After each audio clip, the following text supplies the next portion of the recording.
जल में श्वसन। क्या हम जल में श्वसन कर सकते हैं तथा जीवित रह सकते हैं? ऐसे अनेक जीव हैं जो जल में रहते हैं, वे जल में श्वसन कैसे करते हैं? आपने कक्षा 6 में पढ़ा था कि मछलियों में क्लोम या गिल पाए जाते हैं। क्लोम जल में घुली ऑक्सीजन का उपयोग करने में उनकी सहायता करते हैं। क्लोम त्वचा से बाहर की ओर निकले होते हैं।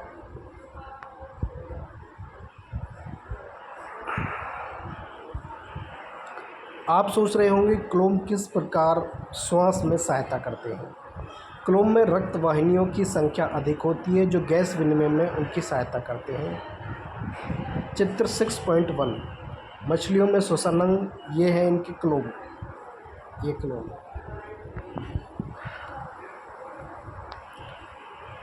क्या पादप भी श्वसन करते हैं?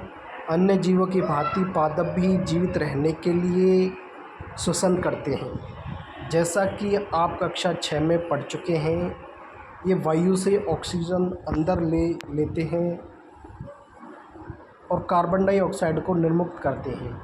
इनकी कोशिकाओं में भी ऑक्सीजन का उपयोग अन्य जीवों की भांति ही ग्लूकोज के कार्बन डाइऑक्साइड में और जल में विखंडन करने के लिए किया जाता है।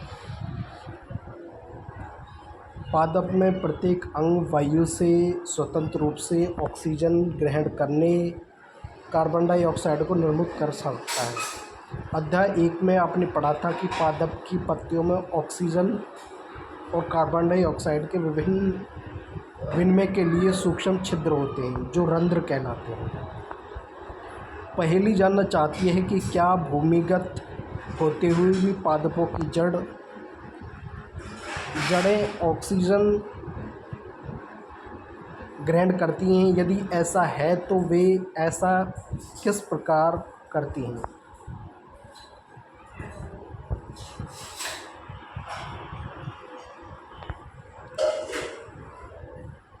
पादपों की अन्य सभी कोशिकाओं की भांति ही मूल कोशिकाओं को भी ऊर्जा उत्पन्न करने के लिए ऑक्सीजन की आवश्यकता होती है। मूल मृदा कणों के बीच के खाली स्थानों, वायु अवकाशों में उपस्थित वायु से ऑक्सीजन ले लेते हैं। चित्र 6.11 क्या आप अनुमान लगा सकते हैं कि यदि किसी गमले के पौधे में बहुत अधिक पानी डाल दिया जाए तो क्या होगा? इस अध्याय में आपने पढ़ा कि श्वसन एक महत्वपूर्ण जैविक प्रक्रम है। सभी जीवों को अपनी जीवित रहने हेतु आवश्यक ऊर्जा को प्राप्त करने के लिए श्वसन करने की आवश्यकता होती है। मृदा के कण, मूल रोम, वायु अवकाश मूल मृदा से वायु अवशोषित करते हैं।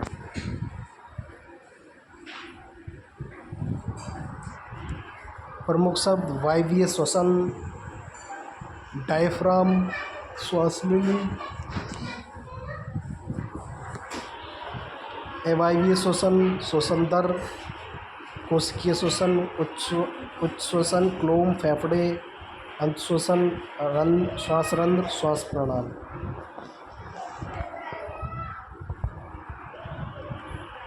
आपने क्या सीखा? श्वसन सभी जीवों के जीवित रहने के लिए अनिवार्य है। यह जीव द्वारा लिए गए भोजन से ऊर्जा को निर्मुक्त करता है। हम अंत्य श्वसन द्वारा जो वायु शरीर के अंदर लेते हैं उसमें उपस्थित ऑक्सीजन का उपयोग ग्लूकोज को कार्बन डाइऑक्साइड और जल में विखंडन के लिए किया जाता है। इस प्रक्रम में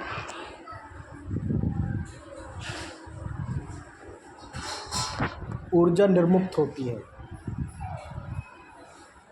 ग्लूकोज का विखंडन जीव की कोशिकाओं में होता है, जिसे कोशिकीय श्वसन कहते हैं।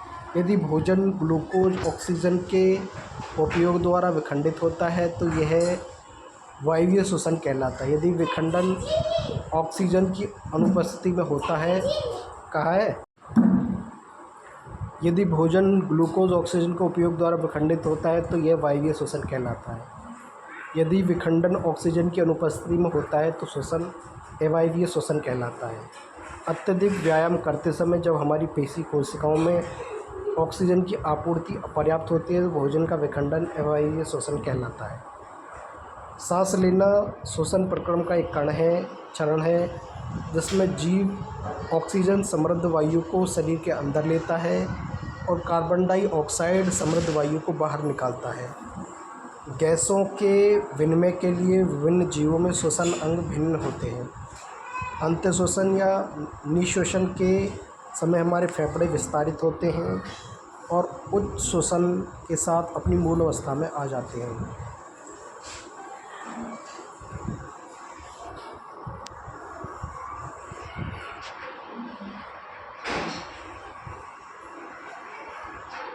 शारीरिक सक्रियता के बढ़ने पर श्वसन दर बढ़ जाती है। गाय, भैंस, कुत्ते, बिल्ली जैसे जीवों में श्वसन अंग और श्वास प्रक्रम मानव के समान ही होते हैं। केंचुए में गैसों का विनिमय उसकी आर्द्र त्वचा के माध्यम से होता है। मछलियों में यह क्लोम से और कीटों में श्वास प्रणाली से होता है। पादपों में मूल मृदा में उपस्थित वायु को ग्रहण करती है। पत्तियों में उन्हें नन्हे छिद्र होते हैं जिन्हें रंध्र कहते हैं, जिनसे गैसों का विनिमय होता है। पादप कोशिकाओं में ग्लूकोज का विखंडन अन्य जीवों की तरह होता है।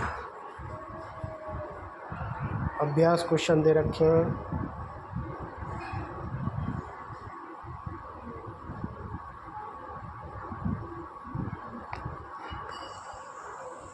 क्या आप जानते हैं हमारे शरीर के लिए ऑक्सीजन अनिवार्य है, लेकिन जो जीव इसका उपयोग नहीं करते हैं उनके लिए ऑक्सीजन विषाक्त होती है।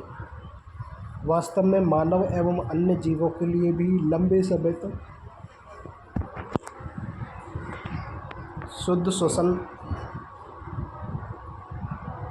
शुद्ध ऑक्सीजन में श्वसन करना हानिकारक हो सकता है। Thank you for watching this video आपको अच्छी लगे तो प्लीज़ वीडियो को लाइक करें, चैनल को सब्सक्राइब करें। Thank you.